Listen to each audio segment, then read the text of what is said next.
قبل فترة طلع محمد رمضان وعمل إعلان لشركة كوكاكولا اللي بتدعم ورق الحمام، ولقينا أغلب المصريين طلعوا انتقدوه وصاروا يحكوا عنه صهيوني ومش صهيوني وبسرش وخاين ومش خاين. يا اخوان، طب ما انتوا يا مصريين طلعتوا كلكم خونة من الآخر. يعني قصة السفينة هذه تفكروها سهلة؟ بتدخلوا السفينة وهي مليانة أسلحة عشان تقتلنا؟ انتوا هيك ردين علينا؟ يعني هي هيك اخريتها؟ عن جد يا اخوان، قد ما يكون في جيران سيئين اقسم بالله مش اسوأ من جيراننا.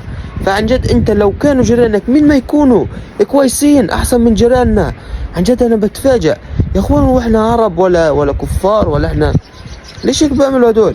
ما احنا عرب زينا زيهم، ليش هيك بيعملوا؟ عن جد الله يسود وجهكم وحياة ربي. بس اللي مصبرنا على هذه الحياة بس هذا العلم، بس هذا العالم هو اللي مصبرني، لانه الصراحة كله سود وجهنا، فيش حد نافع حد.